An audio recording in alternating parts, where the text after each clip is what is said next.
Hello नमस्कार दोस्तों। आज हम बात करने वाला है इंडिया में एक ऐसा लॉ है जो रिलीजियस चेंज करने के तरीके को कंट्रोल करता है, जिसको अफरा 1978 का नाम से जाना जाता है। लेकिन सवाल ये होता है कि ये रिलीजियस फ्रीडम देता है या रेस्ट्रिक्ट करता है। चलिए इस वीडियो में बात करेंगे। ये लॉ बना था इंडिया के एक कल्चरली रिच स्टेट, वो है अरुणाचल प्रदेश में, जहाँ बहुत सारे ट्राइबल कम्युनिटीज रहते हैं जिनकी अपनी यूनिक ट्रेडिशंस और बिलीफ होता है। इसी कल्चर डाइवर्सिटी को प्रोटेक्ट करने के लिए गवर्नमेंट ने एक स्पेशल लॉ बनाया गया था, वो है अफरा 1978।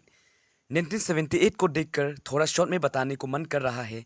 आप सभी को पता होगा कि first legislative assembly election Arunachal Pradesh में 1978 को हुआ था और first CM of Arunachal Pradesh Prem Khandu Thungon था। तो हम सभी को अभी समझ में आ रहा है कि अफरा एक 1978 तब को ही बनाया गया था। अफरा का फुल फॉर्म होता है Arunachal Pradesh freedom of religion act 1978।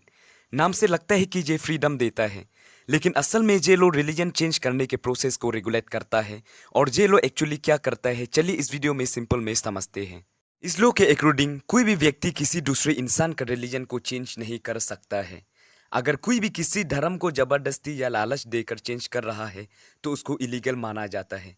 अगर सिंपल में बोले तो फ्रीडम ऑफ रिलीजन को छीन रहा है। अफ्रा 1978 एक यही फ्रॉड से लोगों को बचाने का काम करता है, ताकि लोग अपना मन जो चाहे वही फॉलो करे, ना कि किसी और के फोर्स से अपने आप को चेंज करे। तो अगर कोई भी इलीगल मेथड्स का यूज़ करते हैं तो उसके अगेंस्ट लीगल एक्शन लिया जा सकता है। इसमें पनिशमेंट भी हो सकता है, जैसे फाइन या जेल, डिपेंडिंग ऑन सिचुएशन। अब सबसे इम्पोर्टेंट सवाल ये है कि इस लॉ को क्यों बनाया गया था। इस लॉ को बनाने का कुछ खास इम्पोर्टेंट है जो ट्रैवल कल्चर को प्रोटेक्ट करने के लिए। आप सभी को पता है कि अरुणाचल प्रदेश में ट्रैवल लोगों के पास अपने अलग अलग आइडेंटिटी है। इसी चीज़ को प्रिजर्व करने के लिए अफ्रा 1978 एक्ट को बनाया गया था, साथ ही साथ जबरदस्ती या मैनिपुलेशन से रिलीजन चेंज को रोकने के लिए, ताकि हर इंसान को अपनी मर्जी से रिलीजन चूज करने का हक मिले और रिलीजन्स के नाम पर कॉन्फ्लिक्ट या टेंशन लोगों के बीच ना बने। दोस्तों, चाहे एक चीज़ क्लियर होना बहुत ज़रूरी है। ये लो रिलीजन चेंज को कम्प्लीटली बैन नहीं करता है, लेकिन अगर कोई इंसान अपनी मर्जी से बिना किसी प्रेशर या बिना किसी के लालच अपना रिलीजन को चेंज कर सकता है। अब आते हैं सबसे इंटरेस्टिंग बात। जे लो 1978 में पास तो हो गया था, लेकिन काफ़ी सालों से आज तक इसके रूल प्रॉपरली इम्प्लीमेंट क्यों नहीं हुआ है। कई लोग कहते हैं कि जे लो कल्चर प्रोटेक्शन के लिए ज़रूरी है, वही कुछ लोग आर्ग्यू करता है कि जे लो रिलीजियस फ्रीडम को रेस्ट्रिक्ट करता है। इस वजह से अफ्रा 1978 एक आज भी एक डिबेटेड टॉपिक बना हुआ है। आज के टाइम में आइडेंटिटी, रिलीजन और राइट्स का इशू सेंसिटिव हो चुका है, इसलिए अफ्रा 1978 एक्ट जैसे लॉ और भी इम्पोर्टेंट हो जाते हैं अपने कल्चर और आइडेंटिटी को बचाने के लिए, क्योंकि ये एक बैलेंस क्रिएट करने की कोशिश करते हैं फ्रीडम और प्रोटेक्शन के बीच।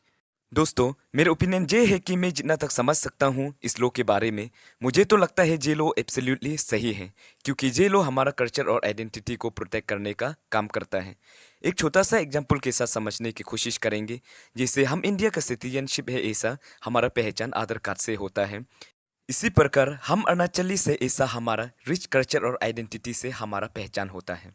हमारा नॉर्थ ईस्ट में हर ट्राइब हर साल फेस्टिवल के तौर में मनाते हैं, ताकि अपने कल्चर और बिलीव्स को जनरेशन टू जनरेशन प्रिजर्व कर सके। जैसे नागालैंड में हॉर्नबिल फेस्टिवल हर साल मनाते हैं, ताकि अपने रिच कल्चर को प्रिजर्व कर सके और लोगों को दिखा सके। इसी तरह अफ्रा 1978 भी ट्रैवल कल्चर और बिलीफ सिस्टम को प्रोटेक्ट करने में काम करता है। आपका क्या ओपिनियन है, क्या ऐसे लो जरूरी है या नहीं है? आप प्लीज़ कमेंट में बताइए। और मैं छोटा सा क्लियर करना चाहता हूँ कि मैं इस वीडियो को किसी कम्युनिटी या रिलीजन्स के अगेंस्ट नहीं बना रहा हूँ, बल्कि मैं आप तक इन्फॉर्मेशन पहुँचा रहा हूँ।